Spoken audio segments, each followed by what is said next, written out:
Alright, Assalamualaikum warahmatullahi wabarakatuh. And good.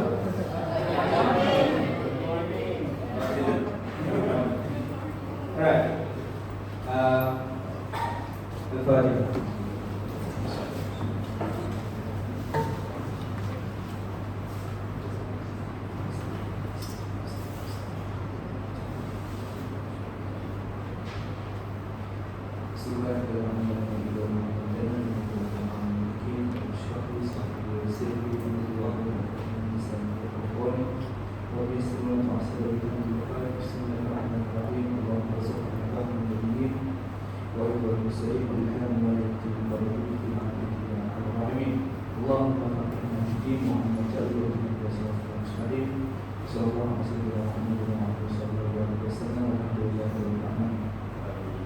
Alright, everyone, Ashraf Haziq,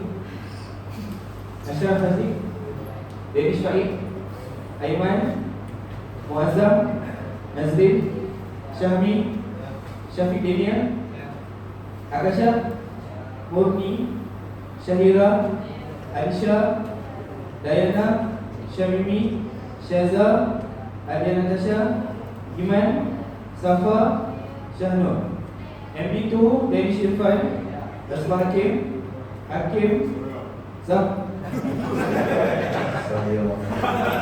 Zafran Khalil, Putra Ryan, Ryan Irfan, Saiful Akil, Alia Syahira, Irfina Kaisara, Aina Afrina, Aina Balkis, Rabiatul Adawiyah, Syafiqah Natasha, Aisyah Amani, Putri Balkis, Siti Rabia, Syarifah Nazwa Arifah, Api Iqbal, MD3, Api Iqbal, Ahmad Fakhrul Hadi,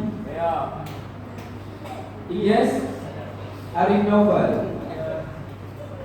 Danish Haikal, Anis Nur Shifa, Marsha Emilia, Marsha Dalia,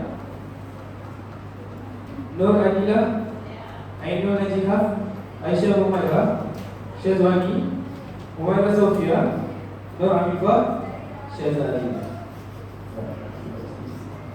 So, have you had your lunch just now? Yeah. How's it? Not good? Full already. What do you eat now? Hangus.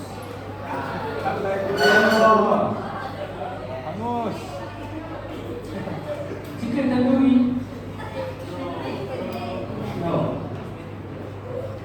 Is it good? Yes. Alright, before we start our class, make sure you are in good conditions. Your chair, your table, then your partner besides you. Right? Anyone have a flu?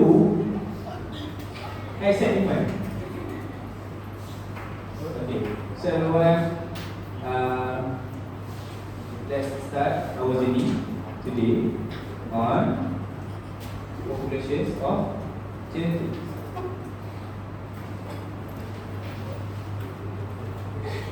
So take out your handphone.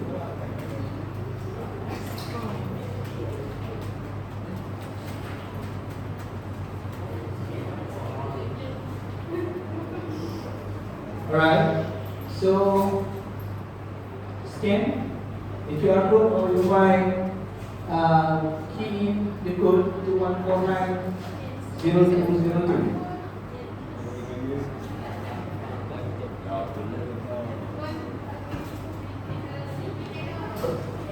Huh? That's the thing.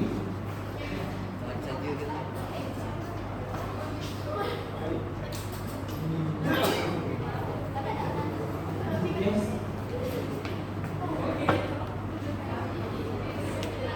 90 meter. Make it bigger or okay?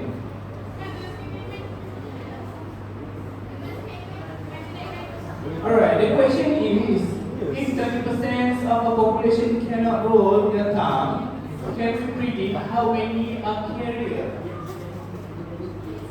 Yes, carrier. So how many carriers that you are predict? how many carry that you are breeding?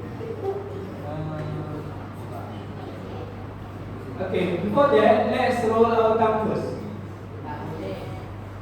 Everyone can take a look on Hakim. Hakim, can you this one, please? Come. What one in front? So the thing okay. Everyone, have a look, Hakim. One more time. Okay. So yes, can. 1 in the 5. Yes. Use Hakim method. Okay. It's not Habib method. It's a Habib law. Maybe 6,000, 26. Okay. So, yeah. Alright. So, let's recap back.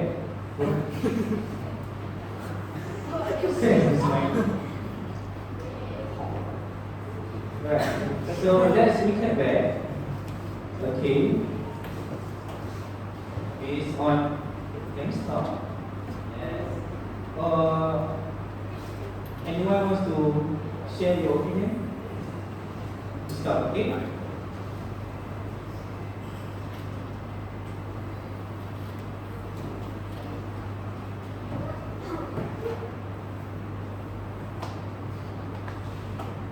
Alright, so here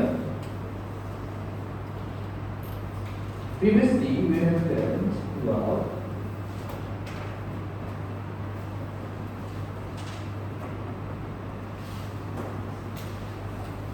allele frequency, genotype frequency, and also phenotype frequency, isn't it? So we know that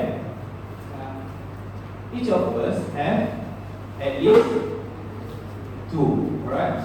Either homozygous dominant or heterozygous or homozygous recessive. Now, that question, the previous question said we have 20% of the population can grow their tongue.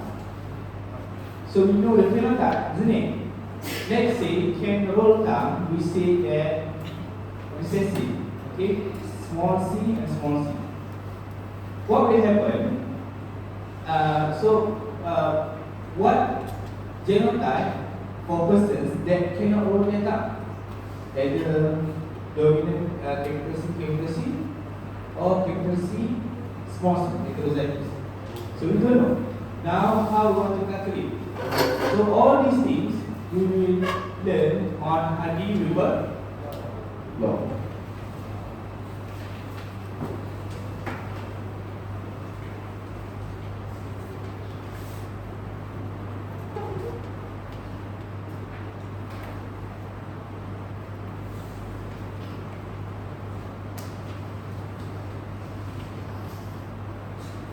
Alright, so students should be able to state the Hardy-Weber law, explain the 5 assumptions of Hardy-Weber law for genetic equilibriums, and calculate allele and genotype frequencies. So in 1908, G.H. Hardy and English mathematicians and W. Weber, a German physician, independently identify a mathematical relationships between alleles and also genotypes in a populations. This relationship has been called the Hardy-Weber equilibriums or the Hardy-Weber law. And it concerns on allele because in a population that exists in the equilibrium, the alleles and genotype frequency will remain constant from one generation to the next generation under certain conditions. So what is it? In a population when exists of genetic equilibriums all remain equal, and then the alleles and genotype frequency also will remain constant. There are no changes, alright? From one generation to the next generations under a certain conditions are met. So this is 5 assumptions of Hardy-Weber law. A population is said to be genetic equilibrium. So when this 5 assumption is followed, then the population will achieve genetic equilibrium. One condition for hydrological equilibrium was large, second, third,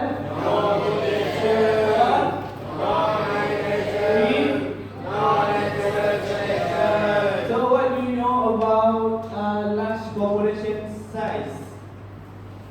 Now what? Large population size. What do you know about it? Large sample, alright? We have a big number of the individuals, alright, good. Next, what do you know about random mating? Does not select, yeah?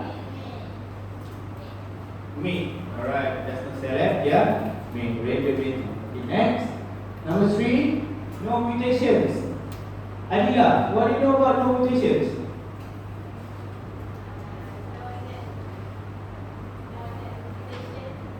No? No net mutations. Alright, okay. Number 4, no migrations. Aina, what do you know about no migrations?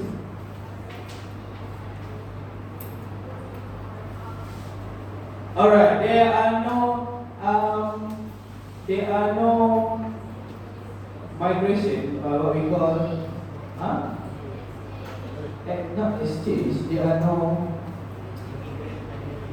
movement, alright, from one population to another population, or from another population to our population, for example. Alright. Last one, no natural selection. I know Najiha.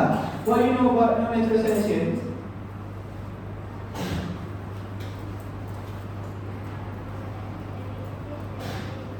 Yes, there are no advantages from between the populations, alright? So large population size, a large population produces a large sample of successful gametes. So that chance in fluctuation in the gene that can cause phenotype potential to change over time can be avoided. So the drift can be avoided. Alright, for example, large population size.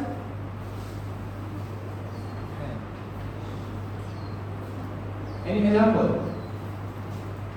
Large population size. Let's say we have a frog.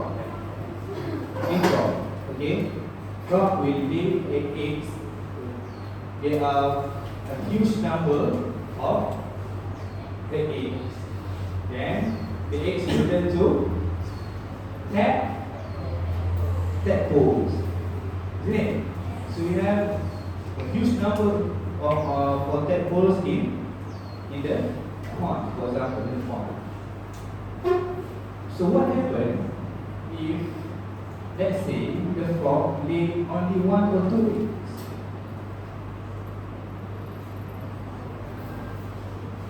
So the offspring or the tadpole need to survive more. So it will go, maybe it need to mutate, it need to adapt with that conditions that it has to survive for. Alright. Next, random mating. Each individual in population has an equal chance of mating with any individual of the opposite sex. So that's means, we as a population, we can have a random mating, isn't it? So we are not choosing, let's say, alpha female and alpha male only. So it can be alpha male and beta female. Alpha female and beta male. That's why you can see, we can get why a girl or a woman have a good husband. Why? Because maybe the wife is not good as a husband. It's a random mating, isn't it? Alright, so maybe because our nature, a good is supposed to be a good people with good people. Am I right? But sometimes it can be people with a not bad heart level. Right? Okay? Alright? So if individuals professionally choose to mate with a certain genotypes, including close relative, random mixing of gametes does not occur, so constant changes in the genotype frequency. Alright?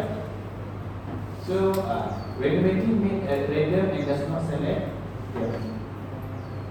No mutation, there must be no net mutations. Allele and genotype frequencies may change through the loss of additions of allele through mutations. The gene pool is modified if mutation occur or if entire genes are deleted or duplicated.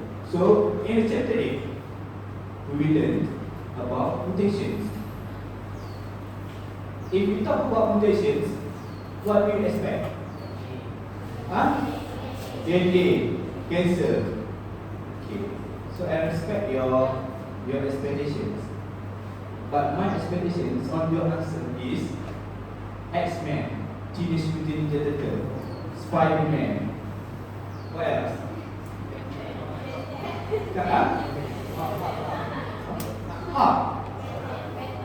Avengers, Fantastic Four. Alright, so I expect that answers come from you guys. What?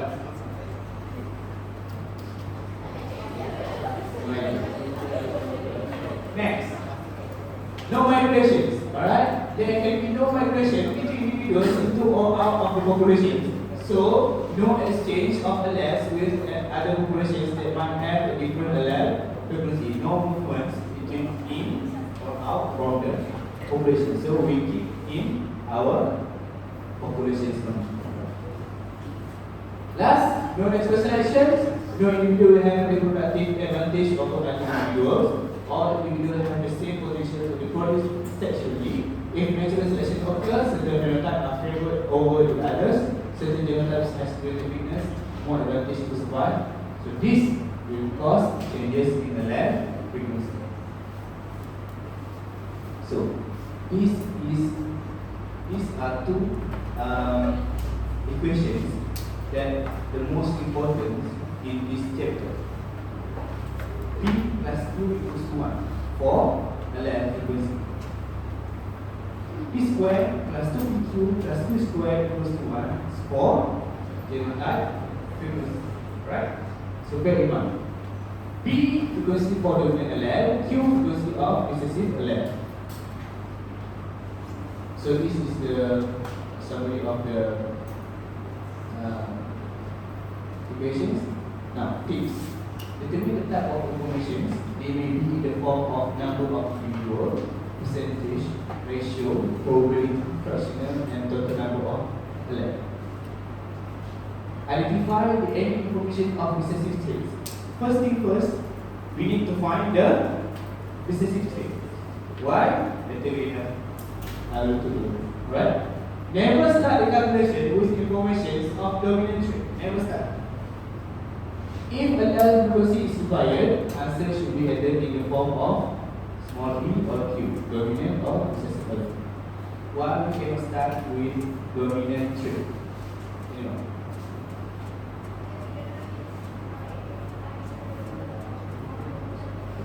Good.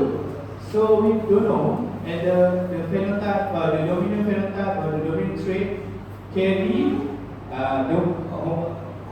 dominant, homozygous dominant or heterozygous. Alright. But if you know the recessive, then we already know the recessive will carry the recessive trait will carry the recessive phenotype. Alright? So if the genotype frequency is required, answer should be at the form of p squared, q squared, or 2p. P squared is for dominant, q squared is for homozygous recessive, 2pq is for heterozygous. If number of heterozygous individuals or recurrent is required, then answer should be heterozygous times number of individuals. For example, the number of heterozygous individuals or recurrent is required, then you need those times 2pq times the number of individuals in the questions. Rounding number rules apply. If the next digit is less than 5, keep rounding digit the same. If the next digit is is part or more, increase the rounding digits by 1. Okay? If bahasa we call as a budakan. Alright? Media okay. Seems like a big stress. Okay.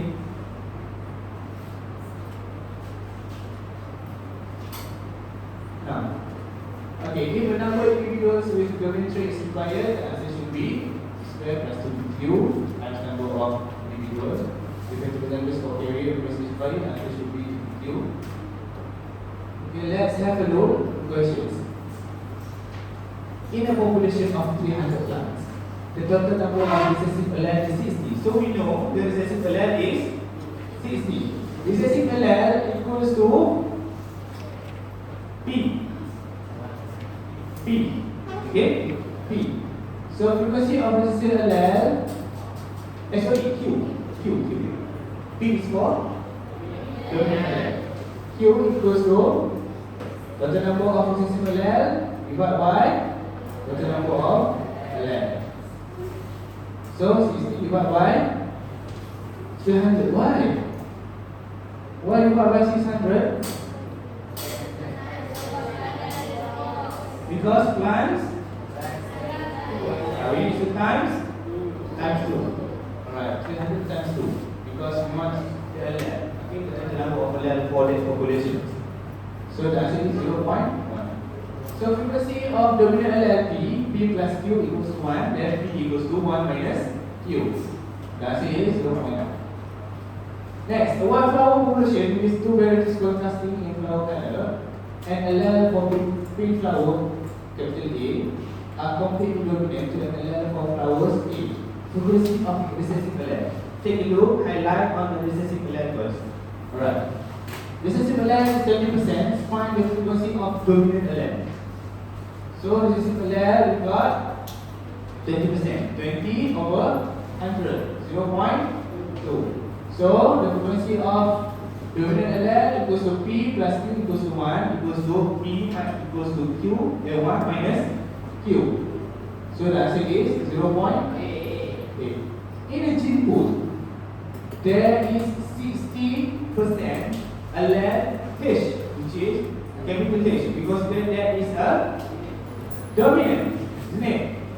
So frequency of dominant allele P equals to 0.6, and then the frequency of recessive allele Q 0.4. Yes. In your examinations, teacher, you should write as what you see here. Frequency of dominant P equals to 60 divided by 100 equals to 0.6. Frequency of recessive allele Q equals to 1 minus 0.6 equal to 0.4. This is the mass. Okay? So let's calculate the percentage of heterozygote in the formative populations. So frequency of dominant allele P, frequency of recessive allele Q. Right? So, okay. Heterozygous 2PQ.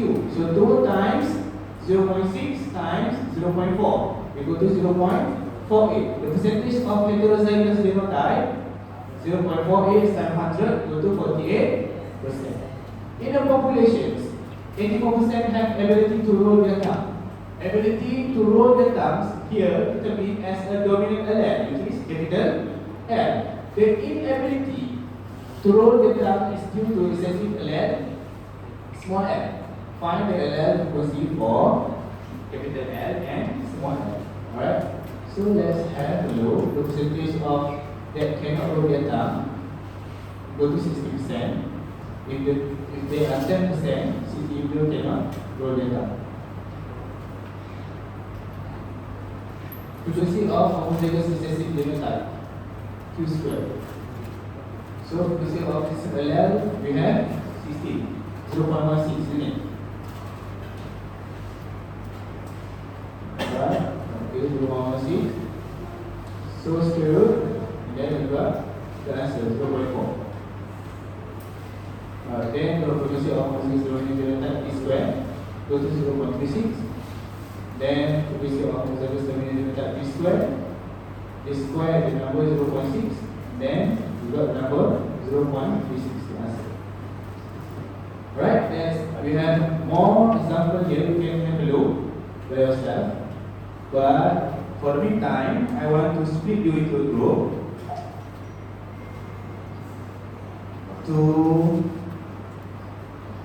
so we have a Kahoot sessions. Are you okay?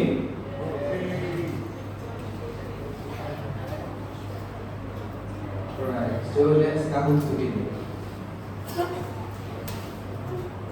We start with group MB1.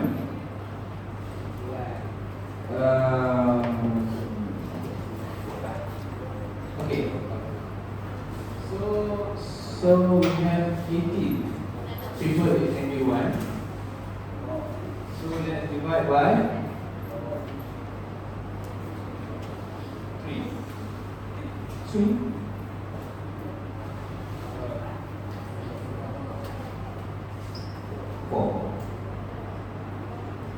Alright, there you go.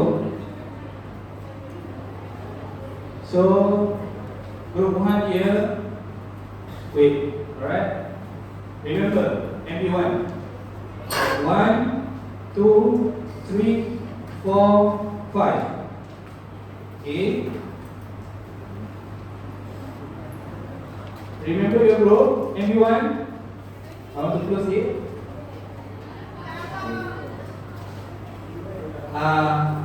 Safa sent in the group. Alright. Next, MB2.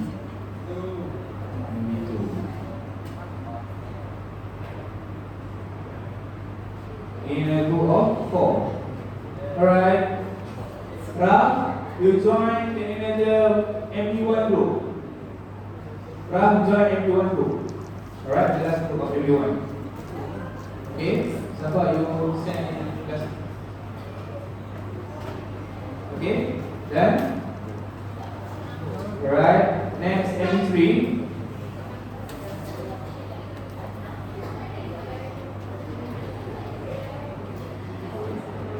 Alright, MB3. Okay, in 2 minutes, please sit in a group. 1, 2, 3, 4, everyone, 1, 2, 3, 4, 5, 6, 1, 2, 3, 4, 5, everyone, 1, 2, 3, 4.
sort into a group.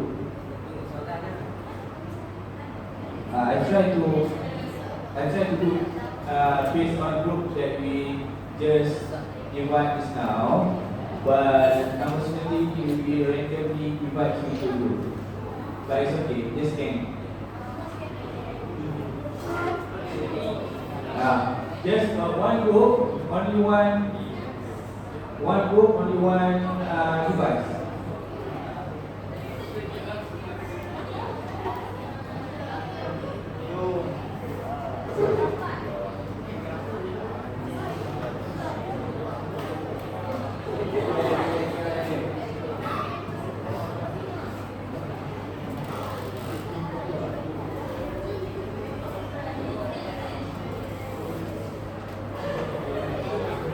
Faster.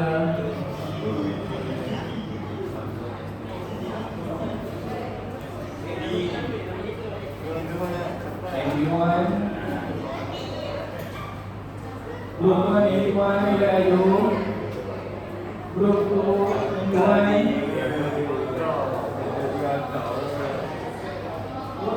GP everyone tu asyik. Group 1, everyone. Right, group 4, everyone, group 5, everyone. Group 1, MB2, where are you? Group 1, MB2. Group 2, MB2, where are you? Faster. 5, 4.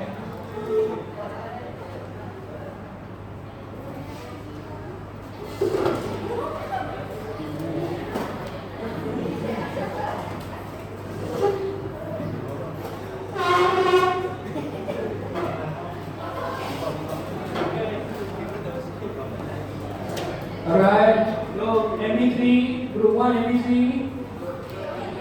group 2 MB3, group 3 MB3, where are you? Okay. Group 4 MB3, group 4 MB3, group 4 MB3, where are you?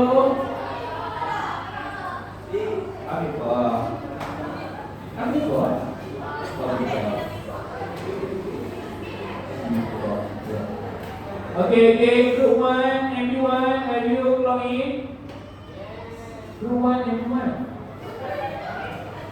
Group 2, MB1, done. Group 3, MB1, done. Group 4, MB1, done. Group 5, MB1, done. Group 6, MB1. Group 6, no. Group 1, MB2.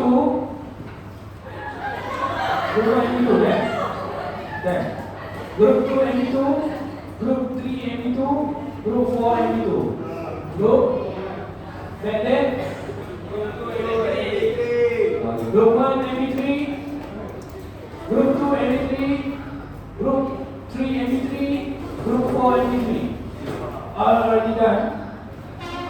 So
Okay. The top ranking group, please stand up. Top ranking group.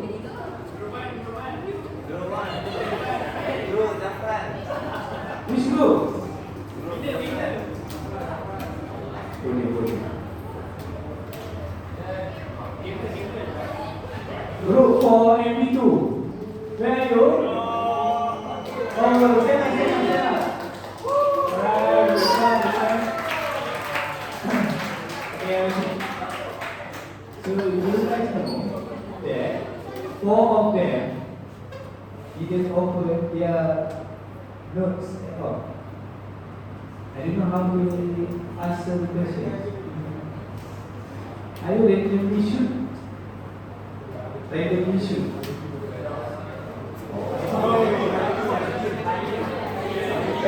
Apa dia? Cuba lihat. Hakim. Back.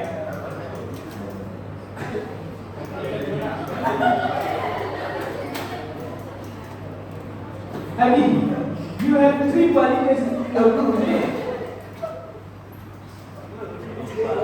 Your group number 3. MB group 3, sorry group. Time, no time. Group 2 MB4, MB3. 2 MB3. Where's 2 MB3?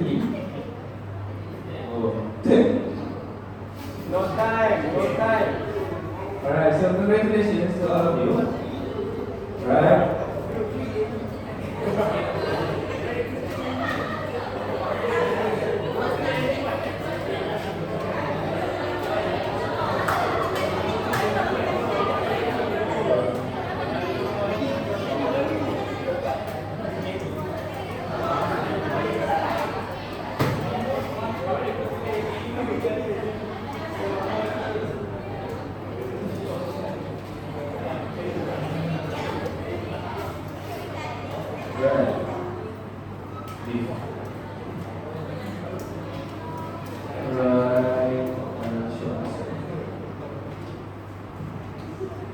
In having member population, if P equal to 0.2, what percentage are expected to be heterozygote? So, how to calculate it? Question number 1. Huh?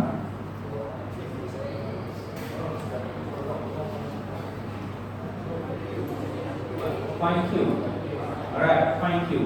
And then when you got Q, 2 times P times Q. So you got the answer. The equation P plus Q equals to 1P plus Q equals to 1P plus Q. Represent represent the data frequency in a population. False. How is this is for frequency for LM. Right. Which situations will be most strongly violate the harmonic assumption of large population size? 20 digit like this name. Reason. A population of 1000 frog has 493, which is dominant, homozygous dominant, 120 light green, which is heterozygous, then 90 brown homozygous recessive. What is the layer frequency of G? So the answer is 0.7. How do we get it? Hakim, 0.7. How to calculate this? Frequency of G, frequency of our layer P.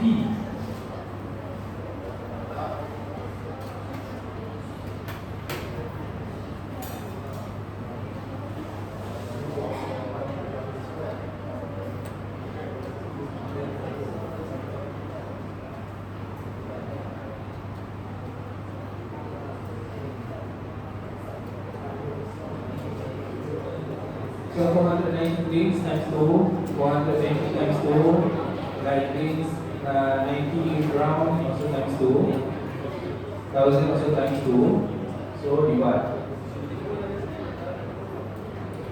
So what's the answer, Aisha? Diana? 0.7. 490 times 2 divide by 2000.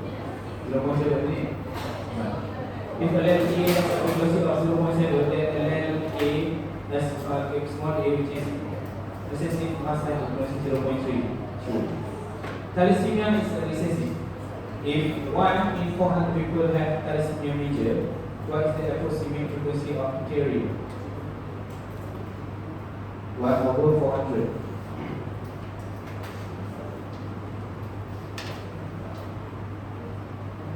So frequency 1/400 equals to the recessive. You got the recessive is first to find the recessive Q. You got the Q and then you go find P. You got the P and then you can find the carrier, which is heterozygote. 2 times P times Q. You got the answer? No. Right, so next, in your population, 35% of individual are recessive. What are the relative frequency of P and Q? So Q is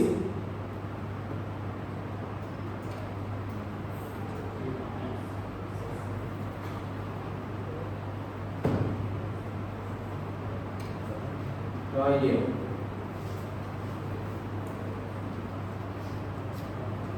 Okay, validate format. How to calculate this? Where is your brain now? You got the answer. Next, how people can predict allele loss in very small populations over generations. Then, right? So it's okay. Let's recap what we have gone through today. Alright. So that's why in this chapter it is important we need to know regarding the phenotype and also genotype. We can know the phenotypes, but we cannot know the genotype, right? For example, the persons that have thalassemia, then we know she or he have a recessive allele on her or his body. But for us that no thalassemia, so we don't know whether we are a carrier or we are 100% healthy, avoid from any thalassemia, right? So that's the things that we need to take note, right? So I need one person to recap what we have learned today. Right. Yes.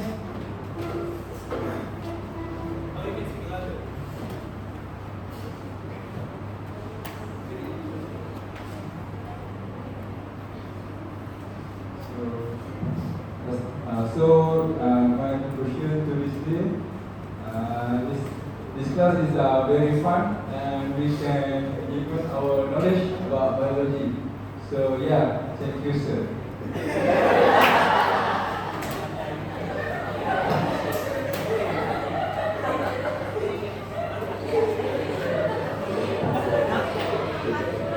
What the conclusion? Okay.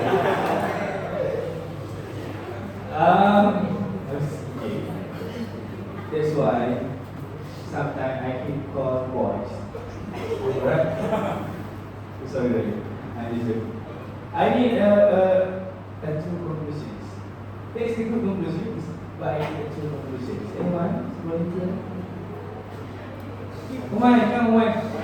Come Umay. Need two conclusions. Umay, come. Umay. Okay.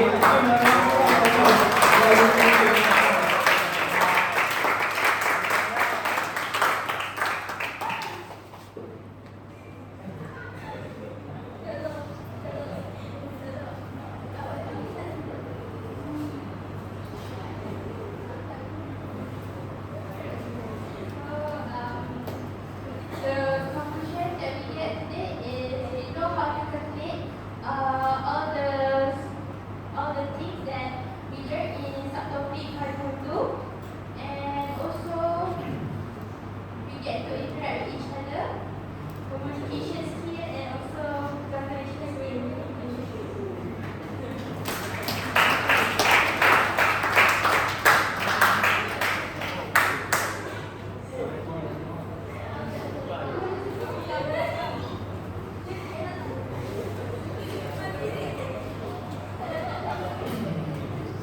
Right, so that's it.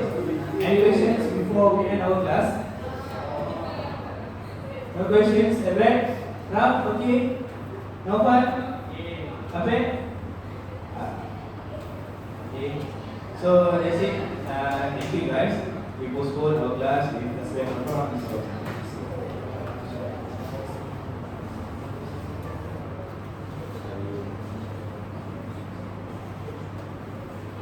Assalamualaikum warahmatullahi wabarakatuh.